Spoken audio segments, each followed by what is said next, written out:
the reason you keep getting invited back to these places, or the reason that you have been as successful as you are, and that might sound weird.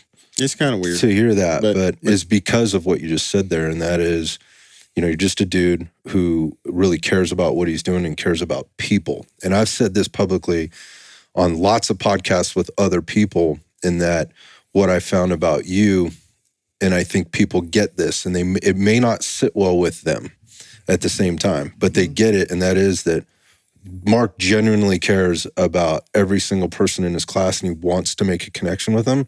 And I also think, and it's not that you're the only person that does this, but I think what you do is, what you have done really well is, you do have a very solid relationship with a very specific audience. And you know those people, like you have your finger on the pulse of what it is, of who they are and what it is that they need. And it comes out, whether it's natural for you or you've had to work. It's extremely natural, dude. Yeah, so that's an interesting question. So where does that come from? I don't know. I have never, the hardest part about what I do for a living is the admin crap, right? when the day starts, it's totally flow. It's not, I don't even think about it. I just go, right? And that's what's so weird, is that I don't feel obviously, I definitely work hard by way of, I'm not stagnant. I'll never be stagnant. I will consistently attempt to move the needle on my own stuff, to attempt to gain new ideas and new concepts, to be able to have an ever-changing, growing, and consistently evolving product for the better, right? I tell dudes all the time, man, you look the same for 10 years because you always do the same thing for 10 years. You know what I mean?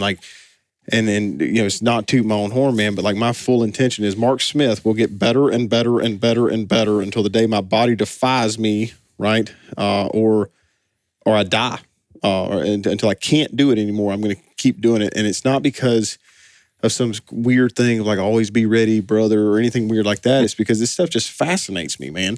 The shooting, the concept of shooting, and how simple it is in just nature, right? It's so wild how easy it's not. You know what I mean? It's the constant pursuit of perfection that you'll never achieve, right? And so that's fascinating. So because of that, I just really love talking about it and messing with that idea and exploring that idea, and understanding that I know exactly what I need to do, but I can't do it perfectly. You know what I mean? And so, or at least not perfectly all the time. Every time, yeah. And so anyway, because of that, I think it's just, I don't know, man. I always feel like I'm just having a conversation with you. The only thing that changes between what me and anybody else talks about at a bar or at a living room table is that I have to talk louder because there's more dudes listening. But it still just feels like a conversation of let's just talk about this stuff, man. What do you think, right? I'm constantly asking dudes if I don't know all there is to know about shooting, man, or everything there is to know. So if you got ideas or challenges or questions, let's talk about this stuff, dude. In a lot of things that I think, and I don't think that other instructors don't say this because they don't think it. I think maybe they just don't feel as strongly about it as I do. I come from a place of childhood, a home where honor and integrity is prized above all else. And so when you hire me, when you sign up for a class, you are hiring me. You are the boss, right? Now I'm running the range, but I'm working for you, man. So work me, right? Ask, you know what I mean? Don't just come here and just show up and just sit here the whole time. Work me, and I openly invite that, dude, because I've had some really neat conversations come out of somebody being hey man, I always tell dudes, I always invite and encourage friendly challenges, right? Hey, Mark, I've always been taught X, right?